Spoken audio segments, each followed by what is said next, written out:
말씀 같이 보시겠습니다. 빌립보서 4장 13절 말씀, 굉장히 유명한 말씀이죠.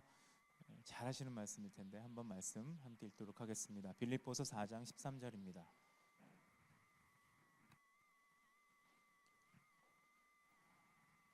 함께 읽도록 하겠습니다. 시작.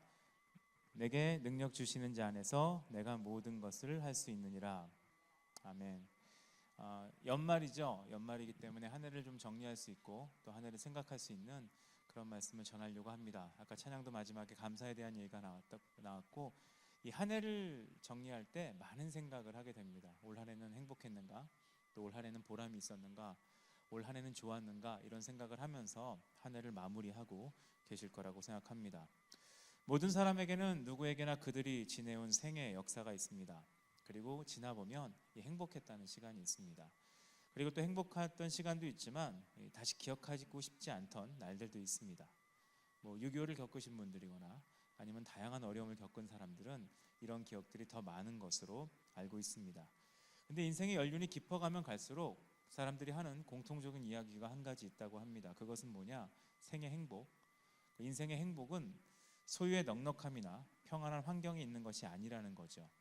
나이가 어리면 어릴수록 행복을 전부 물질적이거나 뭔가 소유하는 것으로 찾습니다. 근데 나이가 먹으면 먹을수록 진정한 행복은 이 소유함, 또 뭔가 환경을 초월한 어떤 것으로부터 나온다는 것을 누구든지 연륜이 있을 때 깨닫게 된다는 겁니다. 인간의 행복은 어떤 상황에서도 그 상황을 받아들이고 자족할 수 있으면 행복을 경험할 수 있다는 겁니다.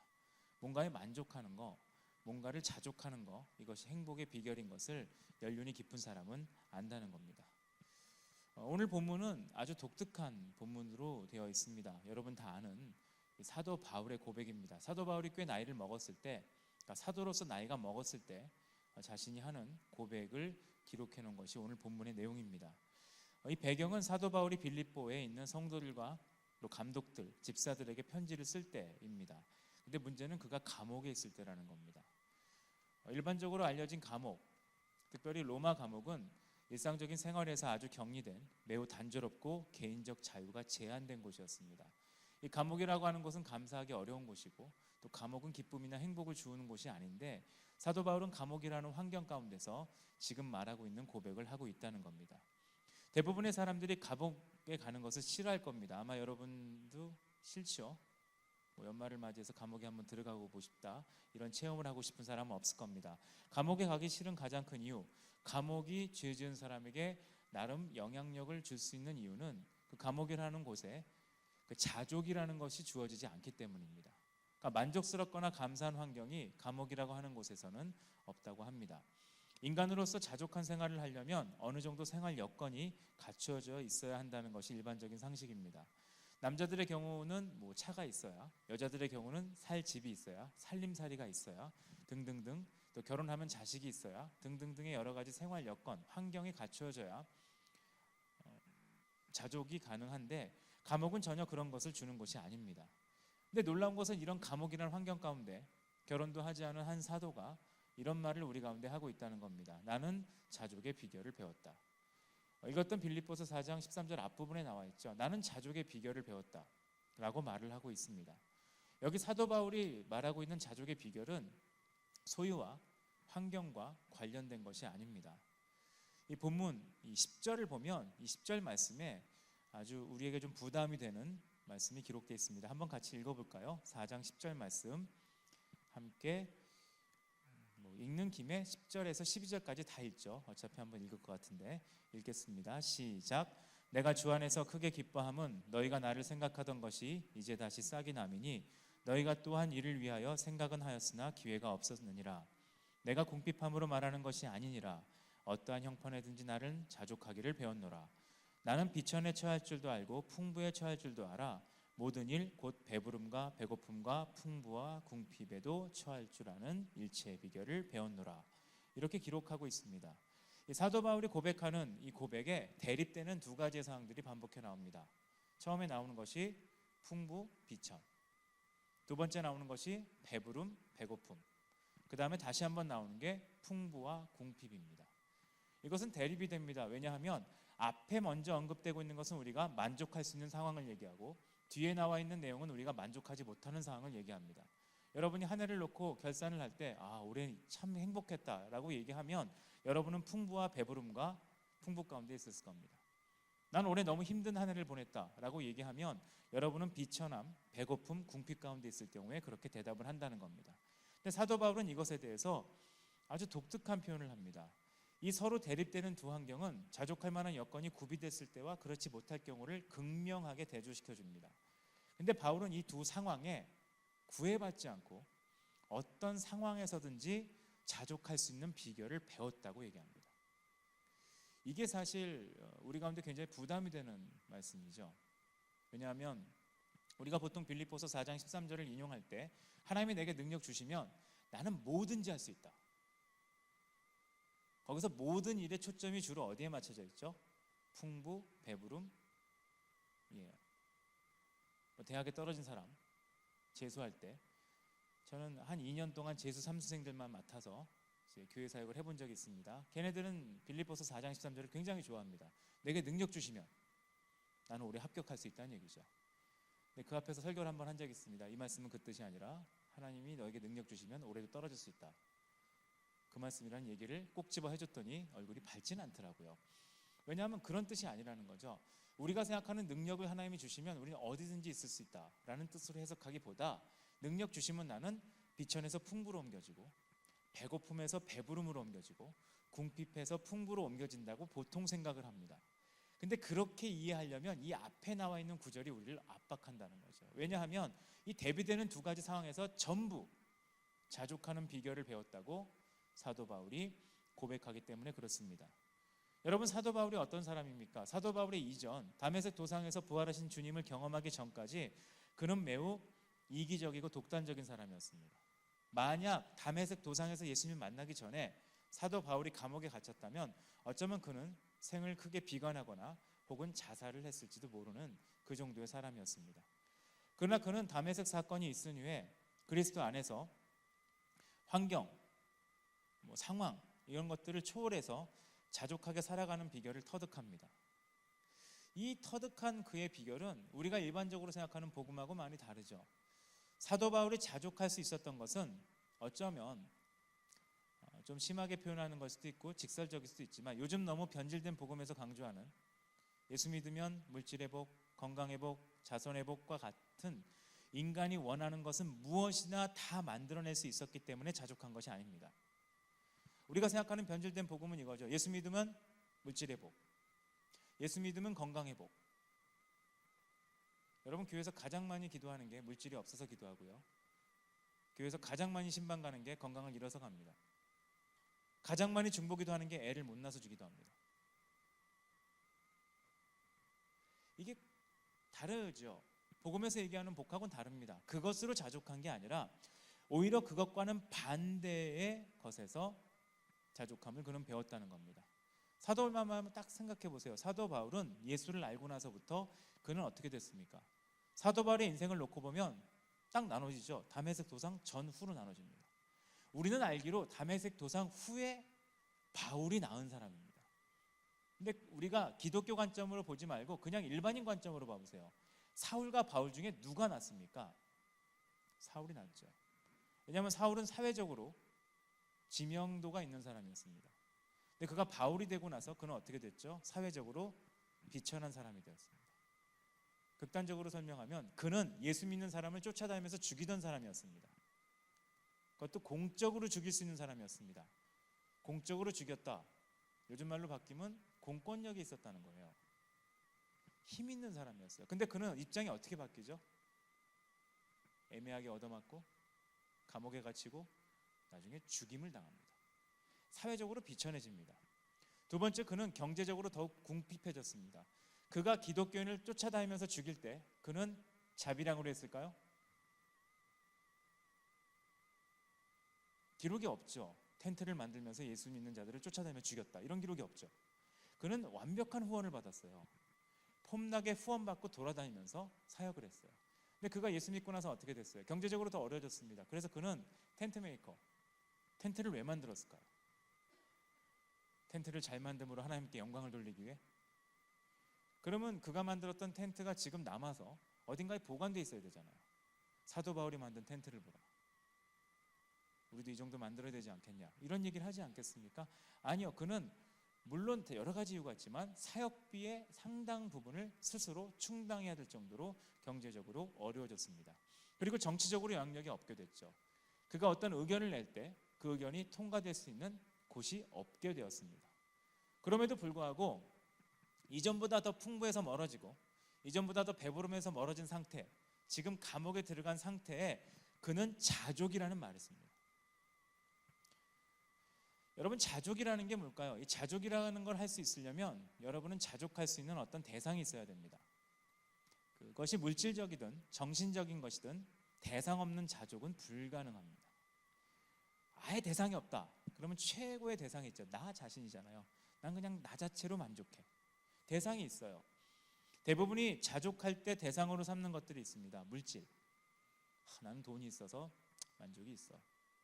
나 1년 수입이 얼마야? 만족이 돼. 난 차가 뭐야? 새 차 뽑았어. 새 차 뽑을 때 사람들 표정이 실망과 분노와 고통 가운데 있지 않잖아요. 저도 제 친구들 가끔 만나면 새 차 뽑았을 때 얼굴이 굉장히 좋아요. 잠시 좋아요. 그러다가 뭐 물 새고 이러면 또 얼굴 무너지고, 이런 것들을 보는데 물질이 그렇습니다. 두 번째는 사람입니다. 아마 청년들 얼굴도 사람이잖아요. 애인이 생기면 얼굴이 펴요. 잠시 피죠. 이것도 잠시죠. 애인도 사람이라는 걸 발견했을 때 이제 충격이 오는데, 아무튼 사람이잖아요. 사람. 부모가 얼굴이 만족스럽고 기쁠 때가 뭐예요? 자식이 있을 때죠. 처음에 자식에 대한 기준은 제가 어디 가나 하는 얘기지만 튼튼하게만 자라라 라고 얘기합니다. 내가 튼튼하게만 하면 부모는 또 분노에 쌓이죠. 애가 공부를 잘했을 때 또 만족이 생깁니다. 우리나라의 목표는 아이를 장사로 키우는 게 아니에요. 장군감이다. 근데 애가 장군이 되려고 하면 걱정을 해요. 학자가 되길 원하는 아주 독특한 문화가 있죠. 그리고 뭐 환경이죠. 환경. 난 좋은 환경에 있다. 이런 대상으로 사람은 자족을 한다는 겁니다. 그래서 이 자족할 대상을 놓고 우리는 가끔 이런 말을 합니다. 나는 이거 없이는 못 살아. 난 이거 있어야 돼. 죽어도 이거 있어야 돼. 그럼 이것을 해석하는 다른 표현이 있죠. 무슨 수를 쓰더라도 이건 있어야 돼. 우리나라 사극 대사에 제일 많은 대사랍니다. 무슨 수를 쓰든지. 비성경적이죠. 우리는 올바르게. 근데 우리는 무슨 수를 쓰든지. 옛날에 주몽이라는 드라마에서 지겹게 나왔던 대사입니다. 작가가 그렇게 쓰는 것 같아요. 무슨 수를 쓰든지. 그래서 무슨 수든지 쓰더라고요. 그리고 실패하는 그런 것들이 나왔는데, 무엇이 있기 때문에 자족한다는 대상이 있을 때 우리는 그것을 얻기 위해 수단 방법을 가리지 않는 그것이 우리 가운데 익숙하다는 겁니다. 근데 사도 바울에게 있어서 무엇 없이는 못 산다는 삶의 고백의 그 무엇이 일반 사람들하고 달라졌다는 겁니다. 여러분, 올 한 해를 놓고 올 때 기쁘다. 기쁜 것은 그 무엇이 충족됐기 때문입니다. 슬프다. 그 무엇이 없기 때문이에요. 사도 바울은 그 무엇, 이전에 가졌던 모든 무엇, 앞에 고백하잖아요. 자기가 배설물처럼 여기는, 자기가 없으면 안 된다고 생각했던 그 모든 환경, 조건, 학벌, 가문, 이 모든 조건을 배설물처럼 여긴다고 얘기하고, 그는 완전히 그 무엇을 바꿨다는 겁니다.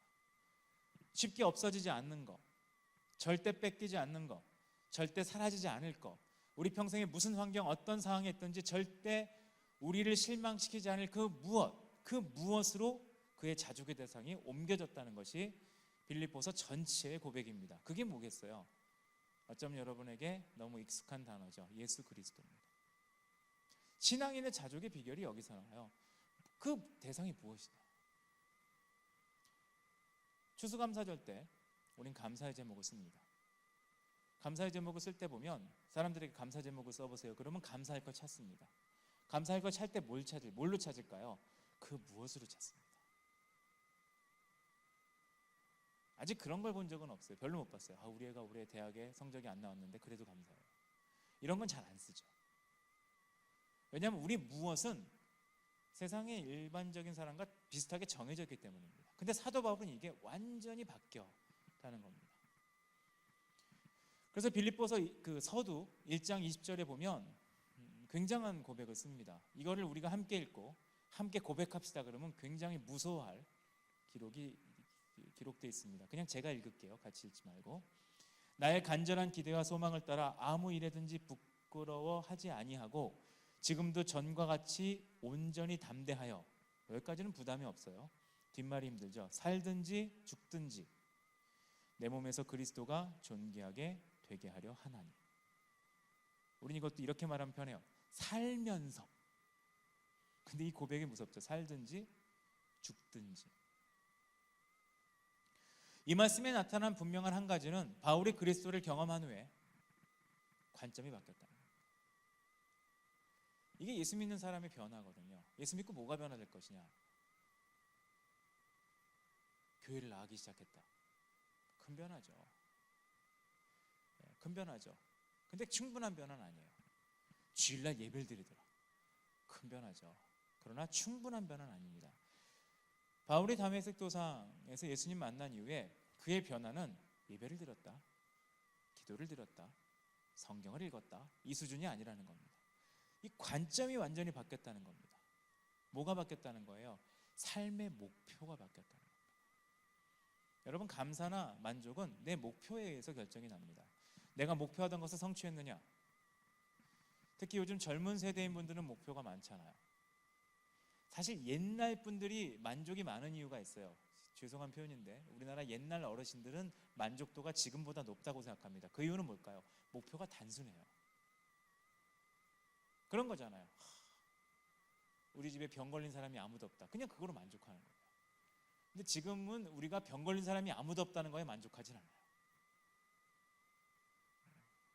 건강해서 뭐해? 이런 신비한 고백, 밥은 잘 먹네, 이런 격려도 아닌 이상한 말을 우린 하는, 저게 힘은 세요, 뭐 이런 공포스러운 말들을 하잖아요. 왜냐하면 우린 목표가 많아졌기 때문이에요.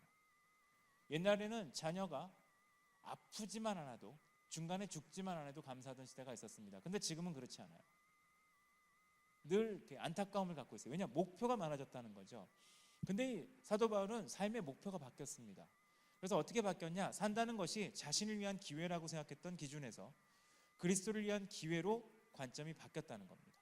그래서 그는 사는 것도 그리스도를 위한 것이고 죽는 것도 그리스도를 위한 것으로 관점이 바뀌었다는 겁니다. 여러분 다 아시잖아요. 인간은 누구든 70을 살든 80을 살든 그 삶의 모든 기회를 자신의 유익과 이익을 위해 사용합니다. 내가 기회가 주어지면 어떻게 하든지 나를 위해 살려고 하는, 나를 위해서 그 기회로 삼습니다. 그래서 그 기회를 놓치거나 그 기회를 잃어버리거나 그 기회에서 밀리는 것을 어려워하지 않습니까? 그래서 연말에 동창 모임을 가거나 또 연말에 사람들을 만나면 어깨를 피고 오는 사람과 약간 쭈그리고 오는 사람이 있습니다. 와서 말을 주도하는 사람이 있고 조용히 있는 사람이 있습니다. 차이는 뭐냐? 기회를 많이 얻은 것처럼 보이는 사람과 기회를 놓쳐서 뭔가 실패해 보이는 사람의 모습이 다르다는 겁니다. 그러다 보니 권력이 주어졌을 때, 물질이나 건강이 허용될 때 자신의 욕망만을 위해 사용했기 때문에 나중에 지나고 나면 모두 부끄러움이 되는 사람이 은근히 많이 있습니다.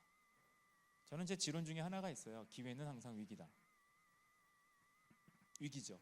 저는 늘 하는 생각이 있습니다. 설교자로서는 설교할 수 있는 게 기회입니다. 근데 위기죠.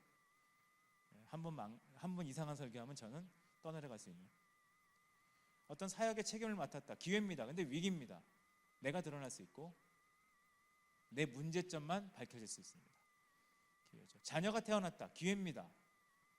한 사람을 양육한다는 위기죠. 한 사람을 망가뜨릴 수도 있습니다. 기회면서 위기인 이것들이 우리 가운데 계속 오는데, 이것을 내 욕망과 내 만족만을 위해 사용할 때 사람들은 지나고 나면 모두 부끄러움이 됩니다. 그래서 우리는 높은 자리에 올라간 사람들을 모두 당당하게 기억하지는 않습니다. 우리가 부끄럽게 여기는 사람들을 대부분은 못난 사람이 아닙니다. 의외로 훌륭한 높은 자리에 갔으나 그들의 삶이 자신의 욕망만을 처리한 사람들을 우리는 역사의 부끄러움으로 생각을 합니다. 여러분, 우리나라는 외세의 침략을 많이 당한 나라입니다. 우리의 역사가 부끄럽습니까? 다른 나라를 침략하여 약탈하고 죽인 사람의 역사가 더 부끄럽습니까? 어느 역사가 더 부끄러운 역사입니까? 힘이 있을 때 자신의 욕망만으로 사용한 침략자들의 역사가 더 부끄러운 역사입니다. 사도 바울은 그렇게 해서 얘기하는 거죠. 아무 일에도 부끄러워하지 않고 아무 일에도 부끄럽지 않게 살 수 있는 것, 그것을 얘기합니다. 이 이유를 그의 삶의 간절한 기대와 소망이라는 것으로 표현하는데, 그의 간절한 기대와 소망은 그리스도였습니다. 이게 사실 이렇게 당연한 말인데 생소한 말처럼 들리는 시대죠. 기독교인의 가장 간절한 기대와 소망이 무엇인가? 인터뷰를 해보고 싶어요. 한 명 한 명. 당신은 하루하루 살면서 뭐가 제일 간절합니까? 저는 취직이요. 가장 간절한 소망이 뭡니까? 저는 결혼이요. 가장 간절한 소망이 뭡니까? 저는 성공이요. 가장 간절한 소망이 뭡니까? 크리스마스를 혼자 안 보내는 거. 예배 오세요. 떼거지로 보낼 수 있습니다. 벅차게 보냅니다. 수십 명, 수백 명, 수천 명 모여서. 그런 거죠. 사도 바울은 그것이 그리스도였어요. 그러니까 그는 로마 감옥 생활도 그리스도를 위해 선용될 수 있는 좋은 기회라고 생각할 수 있었습니다. 그래서 로마 감옥은 그에게 갇혀있는 곳, 억눌린 곳, 답답한 곳이 아니라 좋은 선교와 목회의 장소로 받아들여졌습니다. 그는 거기서 만날 수 있는 사람들에게 복음을 전했습니다. 그리고 시간적으로 여유가 있고 돌아다니지 않을 수 있었기 때문에 그는 거기서 제일 많은 성경을 씁니다. 성경을 쓸 수 있는 장소죠. 어느 곳에서 사도 바울은 신약의 상당 부분의 내용을 기록했을까요? 좋은 컴퓨터와 좋은 모니터, 적당한 음악, 잘 로스팅된 커피, 그런 데서 눈이 피곤하지 않은 좋은 조명? 아니요, 감옥에서 썼습니다. 우리가 읽는 성경은 좋은 환경에서 쓴 게 아닙니다. 우리가 읽는 대부분의 시편은 처절할 때 쓴 겁니다. 남들이 죽을 때 기독교인들은 시편을 합니다. 여호와는 나의 목자시니 내게 부족함이, 상황은 어때요? 넘치리로다 상황이에요. 부족함이 넘칠 때 씁니다. 왜냐하면 관점이 바뀌었기 때문에 그렇다는 겁니다. 그래서 사도 바울이 감옥에서 쓴 서신들은 에베소서, 골로새서, 디모데 전후서, 디도서, 빌레몬서 같은 책들입니다. 이런 책을 그는 감옥에서 썼다는 겁니다. 사도 바울의 이런 삶의 태도는 일상적인 사소한 일에 있어서도 그대로 반영됩니다. 빌립보 성도들이 그들이 사랑하는 사도를 위해 에바브로디도라는 그 신실한 믿음의 형제편에 약간의 필요한 물건을 보냈습니다. 그것을 받은 바울의 감사와 기쁨은 굉장히 컸습니다. 왜 컸을까요? 아주 극단적인 표현. 감옥에 갇혀있는 사도 바울에게 외제차를 선물했을까요? 혹시 나오시면 아우디입니다. 몰고 나오세요. 이런 걸 줬을까요? 아니면 최고급 양복을 줬을까요? 감옥에서 심심하시죠? 아이폰 5S를 줬을까요? 아니요. 그들이 준, 빌립보 성도들의 상태를 보면 그들이 준 선물은 별거 아니었을 겁니다. 근데 그는 그것에 대해서 기뻐했습니다. 그 이유는 그 기쁨과 감사가 그 선물의 가격, 부피, 양에 있지 않았기 때문입니다. 그가 그 선물을 통해 빌립보 성도들의 사랑, 그를 잊지 않고 그와 함께 복음에 협력하는 그들의 열정, 그가 감옥에 있지만 그 일 때문에 낙심하지 않고 더욱 담대하게 두려움 없이 복음을 전하는 그들의 성숙한 믿음으로 인하여 그는 기뻐했다는 겁니다. 바울이 빌립보 성도들이 그에게 보낸 선물을 받고 크게 기뻐하고 만족한 것은 바로 그런 영적인 가치들, 그들이 왜 선물을 줬느냐, 무엇을 위해 살고 있느냐를 봤기 때문에 그들은 기뻐했다는 겁니다. 뿐만 아니라 바울이 로마 감옥에 갇혀 자유롭게 복음을 전하지 못하게 되자 인간적인 명예와 욕심으로 복음을 전해서 자신들의 세력을 확장해 가려는 사람들이 있었습니다. 그러니까 사도 바울이라고 하는 핵심적인 인물이 빠지자 내가 1인자가 되겠다고 덤비는 사람들이 있었다는 겁니다. 이런 복음에 욕심 있는 사람들이 있습니다. 유명해지고 싶어하는. 좋냐 나쁘냐 우린 그것을 가지고 싸울 수 있습니다. 근데 놀랍게도 바울은 그것 때문에 초조해하지 않았습니다. 내가 감옥에 있는 사람 누가 더 뜨겠구나. 내가 감옥에 있으면 누가 더 성공하겠구나. 아, 내가 밀리겠구나. 이제 거기 팬들이 늘겠구나. 이런 초조함이 없었다는 겁니다. 그 문제에 대해서 사도 바울은 이렇게 얘기합니다. 그러면 무엇이냐? 거칠애로 하나 참으로 하나 무슨 방도로 하든지 전파되는 것은 그리스도니 이로써 나는 기뻐하고 또한 기뻐하리라 라고 얘기를 합니다. 사람들이 자기들이 하던 일이 다른 사람에게 빼앗기면 그 일로 인하여 자신의 인기나 명예, 추종 세력이 없어질 때 불안하고 초조해 합니다. 그렇지 않을까요? 여러분이 하던 어떤 일이 뺏길 때 이상한 예죠. 내가 교회에서 PPT를 하는데 PPT에 천재가 왔다. 긴장합니다. 나는 막 헤매고 누르는데 여기는 한 번에 페이지를 옮긴다. 초조합니다. 초조하죠. 초조해야 합니다. 그거는 인간이 내 자리를 뺏길까 봐 두려워하는 것이 있지 않습니까? 근데 그는 동기야 어떻든 그리스도의 복음이 선포된다는 그 사실만으로 기뻐하는 아주 독특한 태도를 취합니다. 우리는 이 사도 바울의 자족의 비결에서 진정한 기독교의 삶을 생각해 볼 필요가 있습니다. 생각해 볼 필요가 있죠. 무엇이 기독교인의 삶인가? 무엇이 세상에 영향을 줄 수 있는 기독교인의 삶인가? 우리의 희망과 기도는 거의 다 우리의 만족을 충족시켜 달라는 겁니다.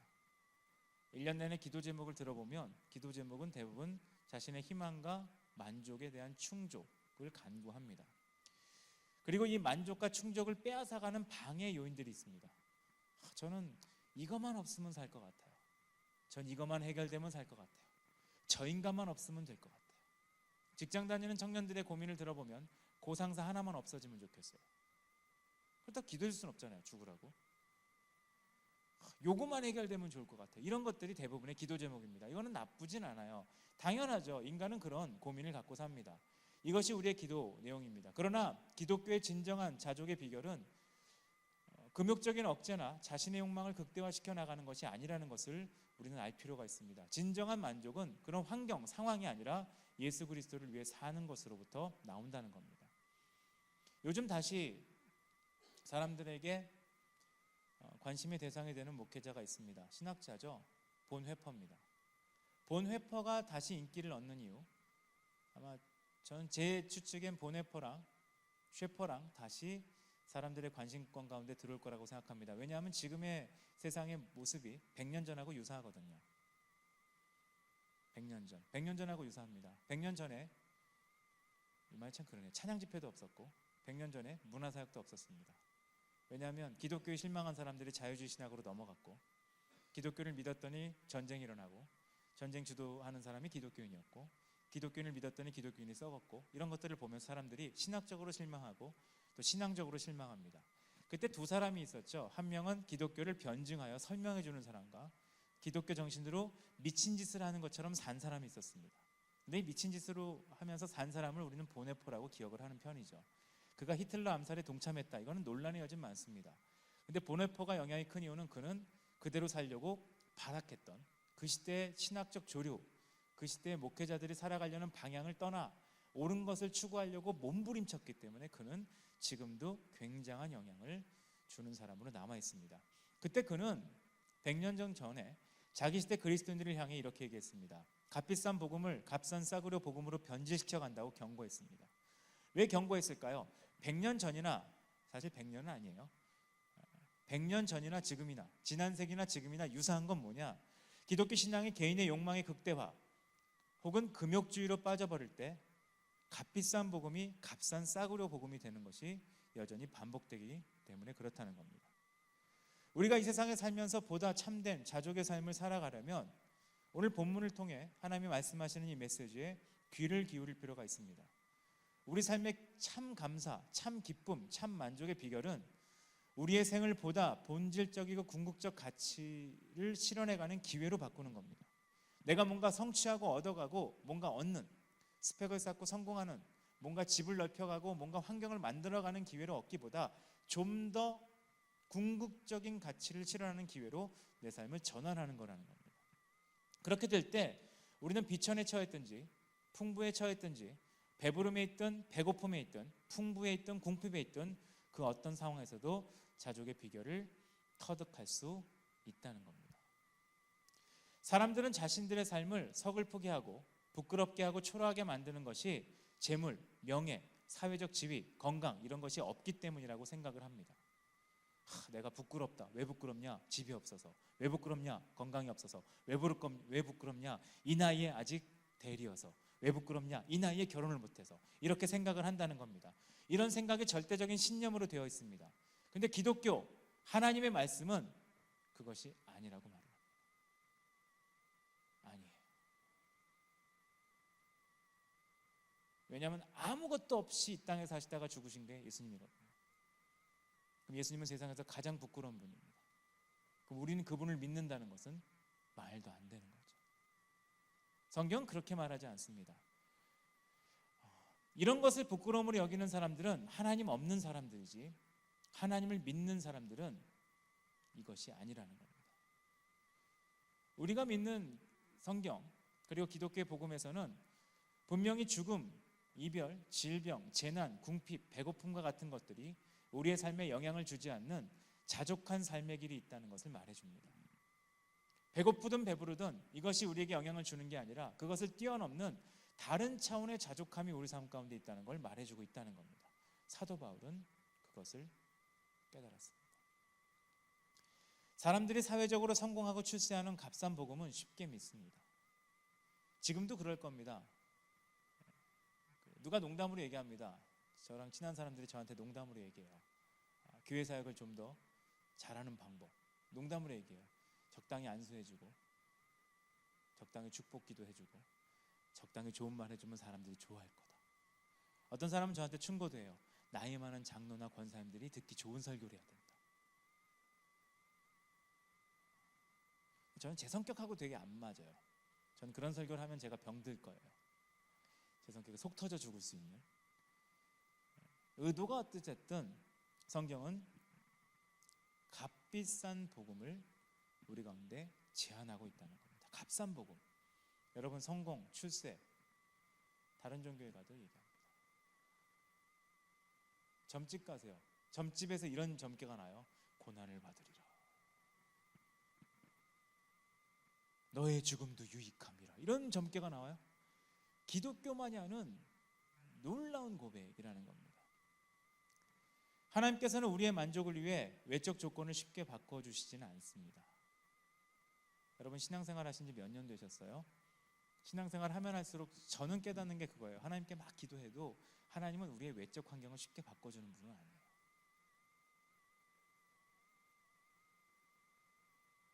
어떤 분은 이렇게 얘기하죠.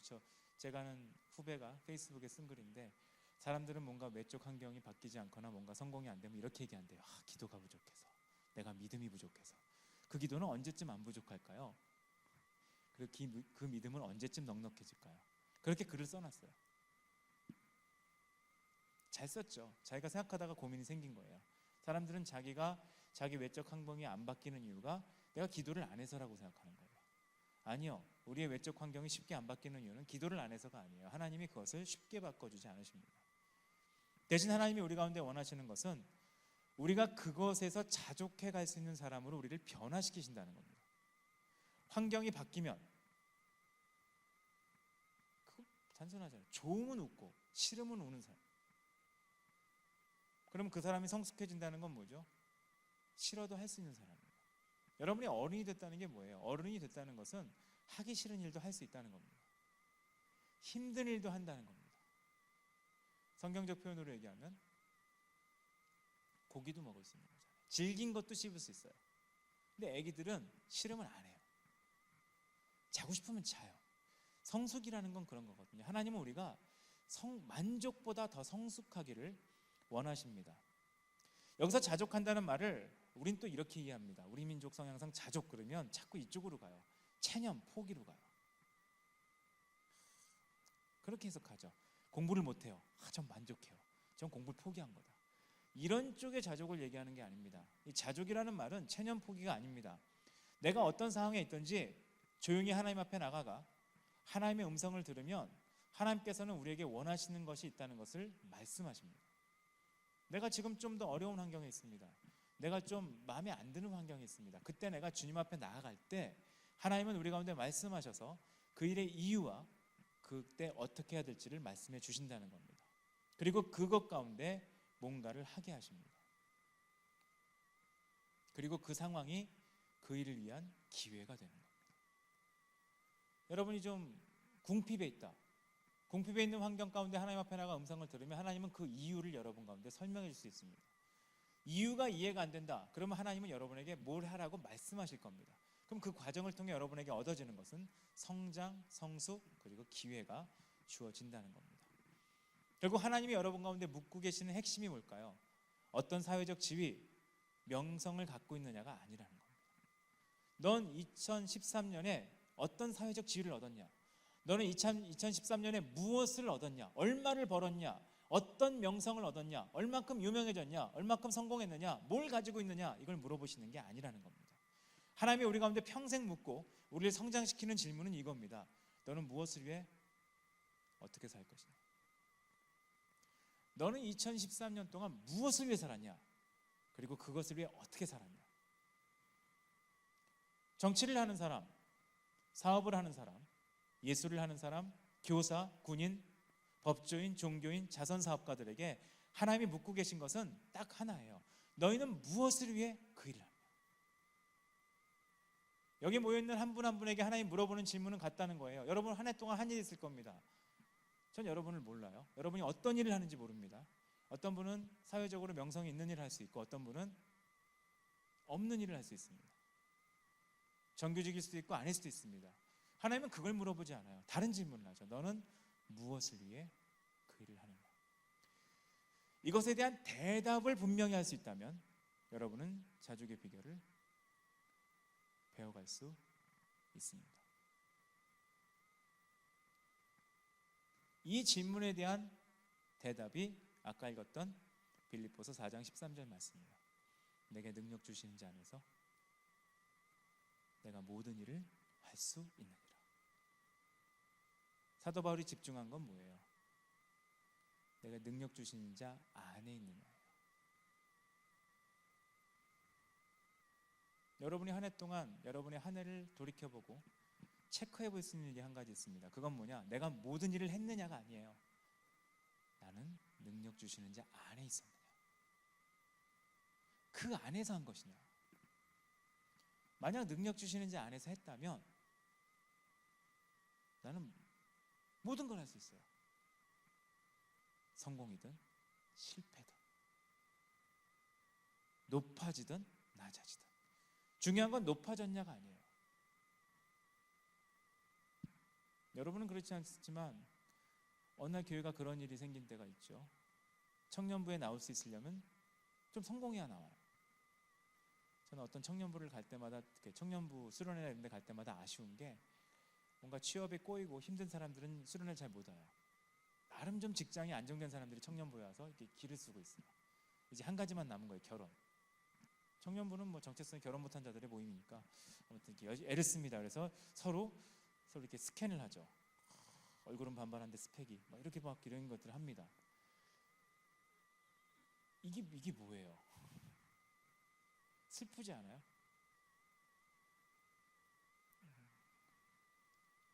능력 주시는 자 안에 있었나요? 굉장히 중요한 거예요. 모든 일을 할 수 있어요. 실패도 할 수 있어요. 예레미야는 능력 주시는 자 안에 있었기 때문에 평생 사역의 열매가 없었죠. 오죽하면 애가를 썼겠어요. 예레미야가 교회 건축을 했습니까?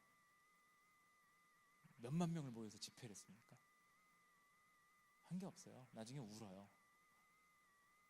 미칠 것 같거든요. 한 게 없어요. 예수님은 능력 주시는 자 안에 있었기 때문에 사역한 지 3년 조금 넘어서 죽으셨죠.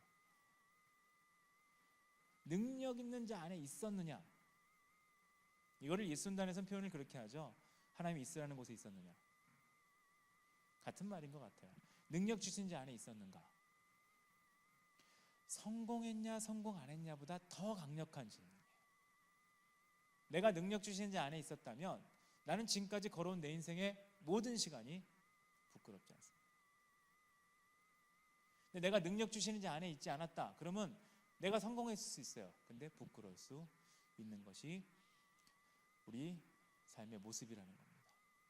여러분 올 한 해 동안을 한번 피드백해 보시면 좋을 것 같아요. 나는 보통 피드백 그렇게 하잖아요. 난 배불렀냐, 배고팠냐. 연말에 어떤 청년들을 만나면 이렇게 얘기합니다. 올해도 저는 결혼을 못하네요. 해줄 말이 없어요. 그러게요 라고 말을. 주님이 청년부 사랑하시나 봐요. 무슨 얘기인지. 청년부 사랑하셔서 결혼을 못하겠다는 아주 놀라운 조장이 필요한가 봐요. 이런 고백은 아멘 해주기도 그렇잖아요. 죽도록 사랑하시면 어떡하지? 이런 거 얘기를 해줄 수도 없고. 그런 얘기를 나눠요. 저는 그거보다 더 중요한 고백이 있다고 생각해요. 어디 있었느냐. 여기 있는 여러분에게도 하는 질문입니다. 어디 있었습니까? 풍부함? 비천? 이런 거 말고요. 어디 있었어요? 능력 주시는 자 안에 있었습니까? 아니면 능력을 준다고 생각하는 다른 어떤 것 안에 있었습니까? 여러분은 그것으로 점검해야 됩니다. 그래서 우리는 세상에 기독교인으로 드러내야 돼요. 우리는 모든 걸 할 수 있다는 거. 더 낮아질 수도 있고 더 겸손해질 수도 있고. 저 요즘 한국 기독교에 대한 고민이 많습니다. 모태신앙이라 고민이 더 많아요. 모태신앙의 고민은 단순해요. 기독교가 어렸을 때 되게 싫었다가 예수 만나고 되게 좋았다가 다시 싫어지니까. 이게 모태신앙의 고민이에요. 이런 경험은 모태신앙만이 갖는, 또 3세대 이상 되는 분들이 하는 고민이죠. 어렸을 때 교회가 좋냐? 싫어요. 왜 싫죠? 끌려갔으니까. 근데 좋아졌는데 또 다시 싫은 거예요. 그러니까 고민이 커요. 왜 요즘 기독교가 힘이 없을까요? 요즘 기독교 굉장히 힘이 없습니다. 교인이라는 걸 밝히는 게 되게 어려운 세상이 됐고요. 목사라는 거 밝히면 되게 위험한 세상이 됐어요. 그렇죠? 교회 장로다. 사람들이 위아래로 훑어보는 세상이 됐고요. 믿음의 기업입니다. 그러면 사람들이 의심하는 시대가 됐어요. 왜 기독교가 부끄러워졌을까요? 성공을 못해서? 건물이 없어서? 아니요. 건물은 지금도 정말 잘 짓습니다. 돈이 없어서? 교회는 돈이 있어요. 인물이 없어서? 인물은 계속 나와요. K리그의 선수도 고백했잖아요. 하나님을. 뭐가 문제인 거예요? 부끄러움이 생긴 거예요. 무슨 부끄러움? 능력 있는 자 안에 없거든요. 빌립보서 표현대로 하면 부끄럽지 않아야 되는 그 조건에서 벗어났다는 거예요. 여러분 자족의 비결을 배웁시다. 그래서 부끄러움이 없는, 정말 주님으로부터 나오는 당당함, 그것으로 살아가는 기독교인들이 이 땅에 많았으면 좋겠어요. 이렇게 말할 수 있으면 얼마나 좋아요. 너도 네가 성공하려고 교회 다니지? 아니.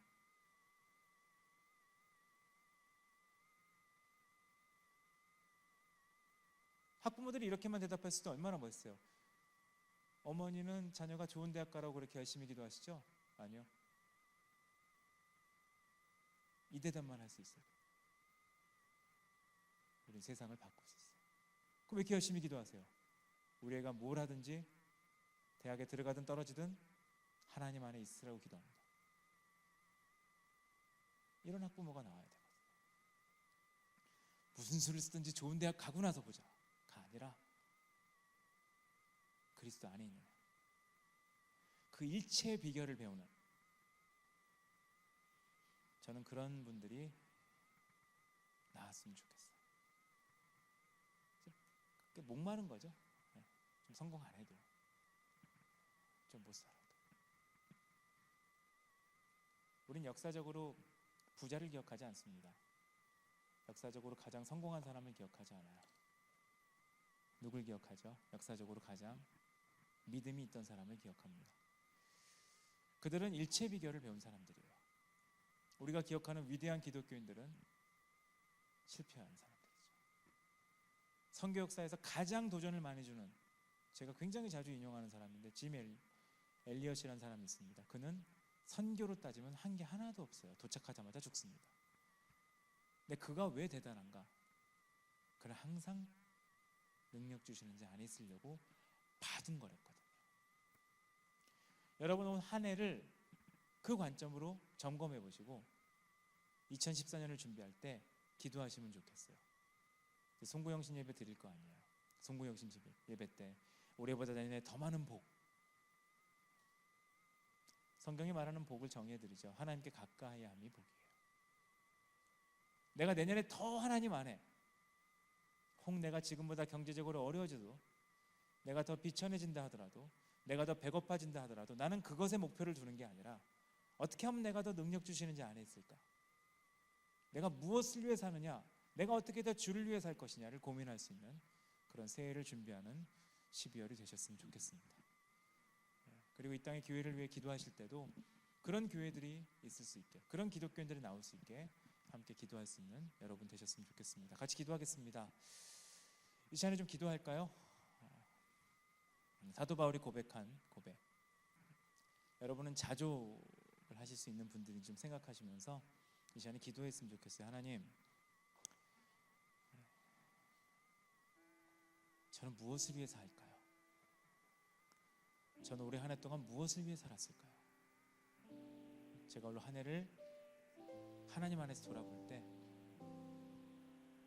제가 자족의 비결을 많이 배우지 못했다면 이것을 사도 바울처럼 배워갈 수 있도록, 내가 만나는 수많은 사람들이 만족과 기쁨과 감사를 얘기할 때 뭔가 성취하고 얻은 것으로 얘기하는 그때에 나는 내 안에 있는 기쁨이 내가 뭔가 성취하고 얻었기 때문이 아니라 내가 죽든지 살든지 배부르든지 배고프든지 내 안에 있는 그리스도께 존귀케 되고 내가 능력 주시는 자 안에 있기 때문에 기뻤다는 고백을 할 수 있는 사람으로 성장시켜달라고, 그런 성숙함이 우리 가운데 있게 해달라고 좀 같이 기도하는 시간 갖도록 하겠습니다. 같이 기도하겠습니다.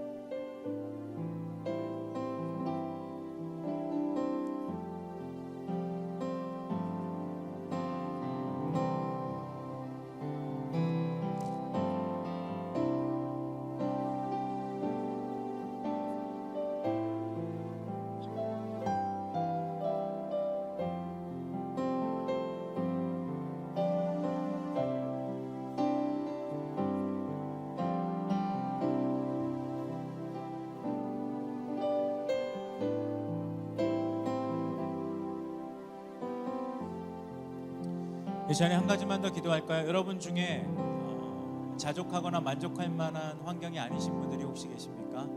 풍부보다는 비천함, 배부름보다는 배고픔, 풍부보다는 궁핍한 가운데 있다고 생각해서 주님 왜 이렇게 이걸 안 바꿔주시는지, 주님 왜 이걸 해결 안 해주시는지, 주님 왜 이 환경을 안 바꿔주시는지 안타까워하며 답답해하며 기도하는 분들이 혹시 계십니까? 그럼 이 시간에 좀 기도했으면 좋겠습니다. 하나님, 나는 이 시간이 요즘 유행하는 말이죠, 내 어려움과 힘듦과 답답함을 돌파하는 시간이 아니라 사도 바울이 고백한 무엇을 위해 살 것이냐, 내가 무엇으로 자족할 것이냐의 관점이 바뀌는 그런 하나님 안에서의 기회가 될 수 있도록 해달라고. 혹시 그런 상황에 계신 분이 계시면 작은 믿음의 표현이죠. 불편하시면 안 해도 되지만 혹시 표현하실 수 있으시면 오른손을 들고 한번 기도할까요? 자신의 손을 드시고, 하나님, 내가 사도 바울이 배운 이 비결을 배울 수 있는 시간으로 내게 주어진 이 시간들이 하나님의 기회로 사용될 수 있도록 역사해달라고 함께 기도하도록 하겠습니다. 같이 기도하겠습니다.